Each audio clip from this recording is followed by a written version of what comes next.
You've probably heard it 1,000 times. Just be confident, bro. Cool advice, except nobody ever explains what that actually means. So half the guys watching this go out and turn the dial too far in the other direction. You start talking louder. You start cutting people off mid-sentence. You start dropping how much you lift, what your job pays, or how many countries you've been to into conversations that had nothing to do with any of that.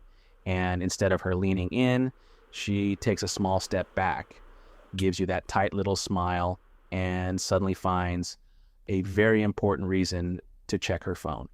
You walk away thinking, I brought my A game tonight. She walks away thinking, that guy needs a hug and a nap. Here's the problem. Confidence and arrogance feel like the exact same energy from the inside. From the outside, they read as two completely different signals. And today, I'm going to show you exactly where that line sits.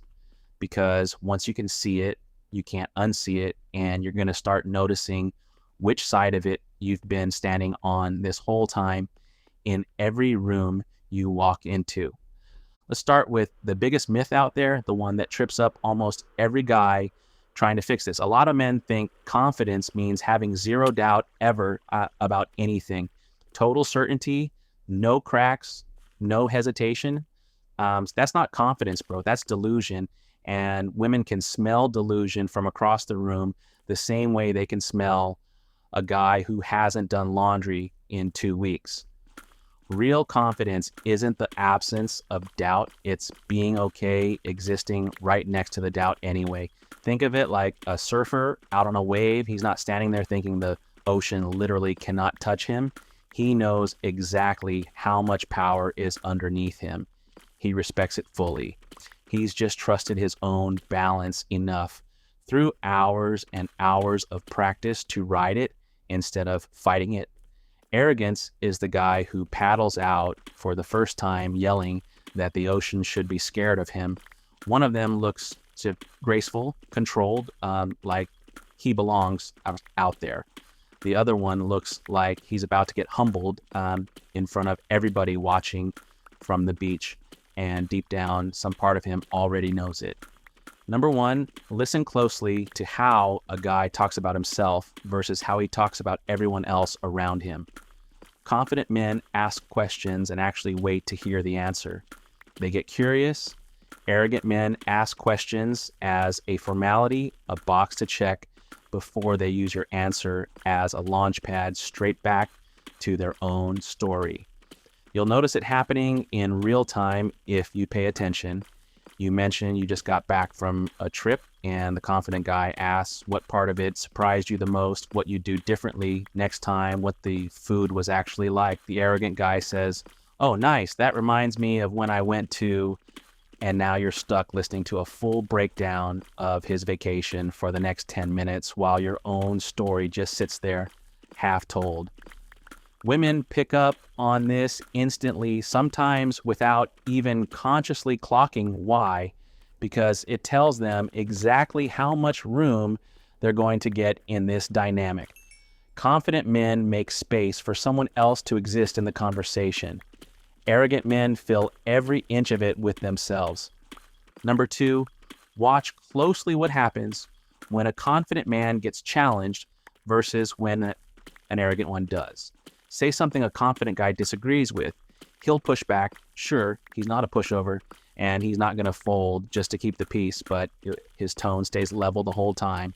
He's not rattled. His sense of self isn't hanging off the outcome of one single conversation with one single person. Now go challenge an arrogant guy on something. Watch his voice climb half an octave almost instantly.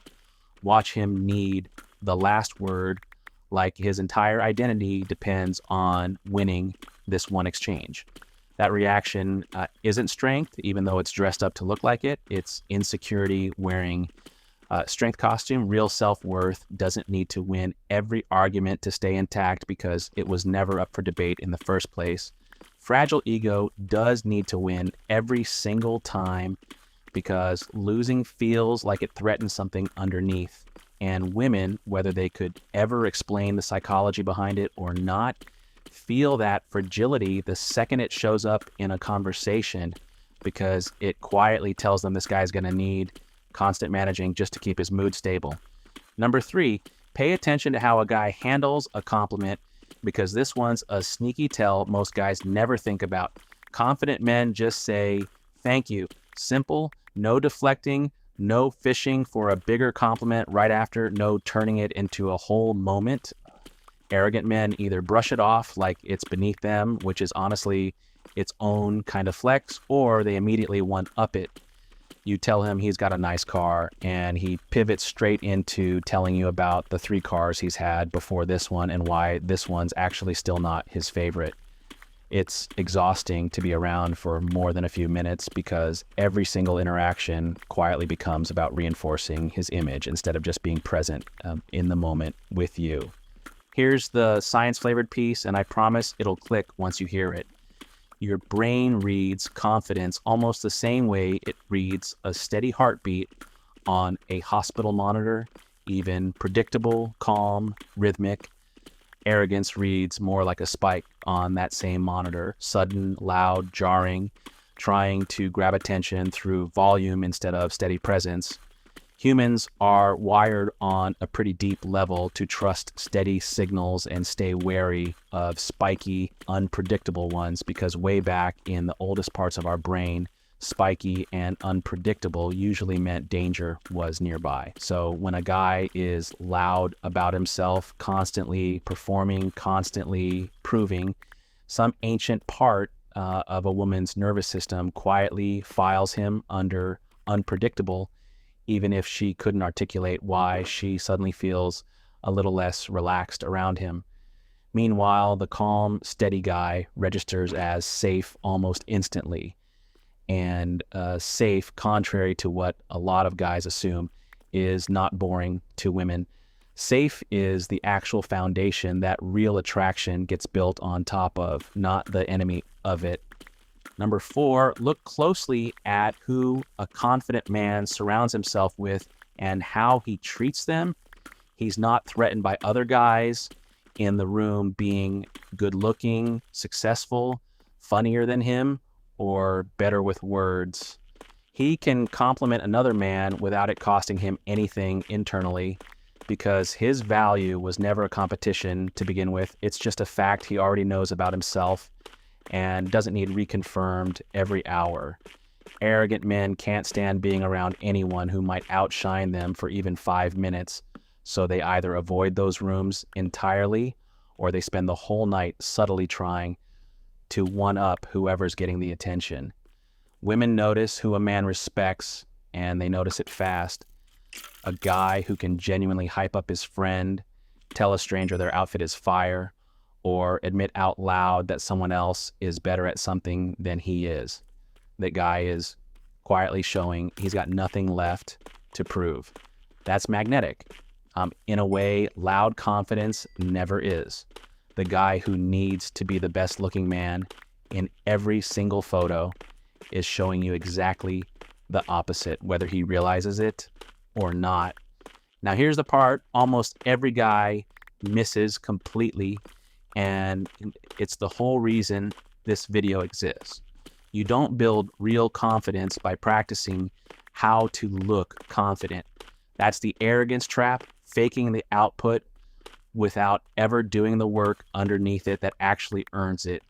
Real confidence gets built the boring, unglamorous way through competence. You get good at something, anything, your job, your body, a skill, a craft, a sport, and that competence becomes evidence your own nervous system actually believes, not a story you're telling other people and hoping they buy. You stop needing the room to validate you because you've already got proof sitting quietly in your own resume of effort, built one rep at a time where nobody was even watching. That's why the calmest guys in any room are almost always the ones who quietly put in the most work somewhere private, somewhere unfilmed. They're not performing peace for an audience. They earned it the long way, and it shows without them ever having to announce it. So if you've been walking into rooms trying to be the loudest guy there, the funniest guy there, the most impressive guy there, stop. Just stop. Nobody actually gets addicted to a highlight reel. They get addicted to a man who doesn't need one to feel like enough. Let your presence be steady instead of loud. Ask more than you tell. Let a compliment land without needing to immediately return. Serve and go build something real in your life, brick by brick, so your calm has an actual foundation underneath it, instead of being a mask you're wearing until the first real test cracks it. That's the version of you women don't forget long after the night is over. Not the guy who tried the hardest to be impressive in the room, the guy who never needed to try at all. If you've ever caught yourself doing that thing where you one up someone's story without even meaning to, drop it in the comments. We've all been that guy at some point. Nobody's exempt from it. And if you want to know what happens after this, once you've actually got the calm and the presence locked in for real, I made a video on exactly how to escalate a conversation into something real without ever breaking that energy you just built. Go watch that one next.